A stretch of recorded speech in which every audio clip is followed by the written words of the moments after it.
անիմաստ է վիճել, անիմաստ է կռիվ տալ, մեղադրել եւ ընկնում է խորը հուսահատության մեջ, հուսալքության մեջ եւ տառապում է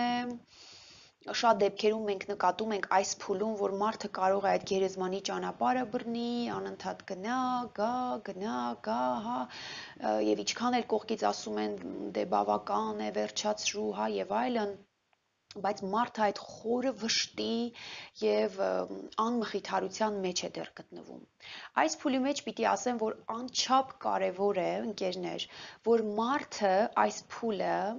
ընդհանրապես այս բոլոր փուլերը, բայց մասնավոր, հա, այս երրորդ փուլի մասին եմ ուզում խոսել, որ մարդը իր այս տառապանք, այս հուզական վիճակ, այս դեպրեսիվ փուլը ապրի, իսկապես իր հույզերը միջև վերջ, հա, ապրի, վերապրի, մարսի, եթե կարելի է այսպես ասել, որտեվ սրա վտանգավոր կողմը նաև այն է, որ երբ որ մարդը չի վերապրում, մարդու մոտ տեղի են ունենում, հա, կոչվում է դա մնացորդային ապրումներ, երբ որ մարդու մոտ այդ հույզերը կարծես ճնշվում են, չի կենտրոնանում մարդը այդ փաստի վրա, հա, կարծես ինքը սենց սկսում է շարունակել, ապրել իր կյանքով եւ այլն, բայց այնտեղ մի բան տեղի է ունեցել, որը դեռ չի մարսվել։ Եվ մեր Հայաստանում մենք հաճախ հակված ենք նման դեպքերում, մարդուն ասել, օրինակ, որ լացում է, տառապում է, հա, չի ուզում վերադառնալ իր նախկին կյանքին, իր առօրյային եւ այլն, որը այս փուլում, հա, բոլորս ակնկալում ենք, որ օքեյ, լացեցիր, տառապեցիր, հասկացանք, կյանքը շարունակվում է, վերադարձիր քո առօրյային։ Մենք հաճախ մարդուն ասում ենք, դե վերջացրու, դե հերիքա լացես, երեխադ երեսիդ է նայում, չգիտեմ, դե բավական է, հա, եւ տալիս ենք այդ հիմար արտահայտությունները, որ կյանքը շարունակվում է, հա, դա քան անտեղի արտահայտություն է, որ վերջ, հասկացիր, որ կյանքը շարունակվում է, ամեն բան լավ կլինի։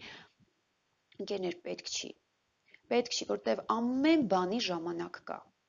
Ամեն բանի ժամանակ կա։ Եթե լացելու ժամանակն է, թող մարդը լացի, հա, ինչպես Աստվածաշնչում է գրված, Ժողովող գրքում, ամեն բանի ժամանակ կա։ Կա լացելու ժամանակ, կա խնդալու ժամանակ։ Եթե լացելու ժամանակն է, անձը թող լացի, թող գոռա, թող կանչի, այն որ դե վերջացրու, դե բավական է, մեկ էլ հանկարծ որոշում են ինչ-որ հարևաններով գնալ սքահան։ Ու մարդը այդ իր ցավի, տառապանքի վշտի մեջ է, ու մեկ է սենց լծվեցին մի 20 հոգի հարևաններից, եւ մարդը կրկին թողում է իր վիշտը,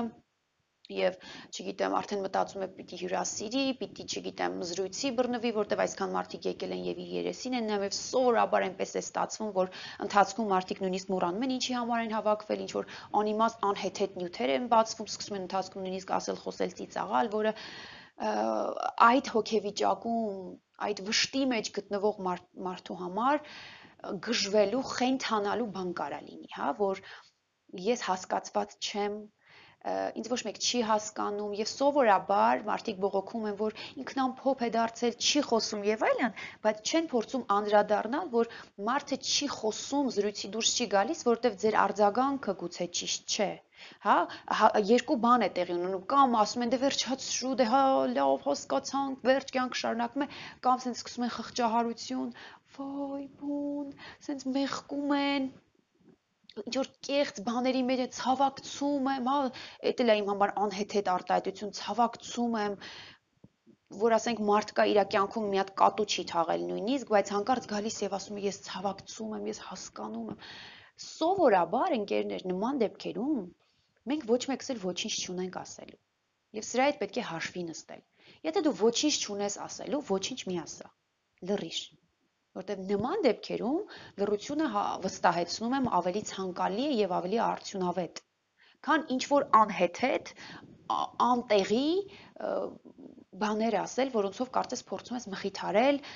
հա, խախտել այդ ծանր լռությունը եւ մարդը այսպես լուր, հա, կարա սենց նայի, բայց ինչպես Սևակն է ասում, հա, արդյունքներս ներս հոսեցին, մարդը ներսից տառապում է, սգում է։ Եվ շատ կարևոր է, որ մենք ճիշտ դիրքում լինենք, փորձենք անկեղծ լինել։ Եթե չունես այդ հարցերի պատասխանը, որը տվյալ պահին օրինակ այդ անձը կարա քեզ ուղղի, որտեվ հաճախ անձը ասում է ինչու ինձ հետ, հա, այդ հարցը կարող է ողել եւ քեզ, որ իր դիմացն ես նստած, եւ Աստծուն, եւ չգիտեմ, ինքն իրեն, հա, ինչու տեղի ունեցավ այս ամենը։ Մարդը շատ ինչուներ է ունենում։ Պարտադիր չի ինչ որ պատասխաններ տալ, հա, որ օրինակ դեպքեր են լինում, ասում են, որ Աստված բարիներին վերցնում է կամ ինքը հիմա հրեշտակ դարձավ երկնքում, գնաց Աստծո հրեշտակը դարձավ։ Պետք չի փիլիսոփայել, ընկերներ, պետք չի անհեթեթ հիմար արտահայտություններով ծանրաբեռնել եւ պետք չի Աստծո անունից խոսել։ Եթե չունեք այդ հարցերի պատասխանները, լռեք, հա։ Պետք չի Աստծո անունից խոսել, պետք չի անհեթեթ մարդուն մխիթարել, որտեվ սովորաբար մեր լռությունը իսկապես շատ ավելի աջակցող եւ կառուցողական է լինում։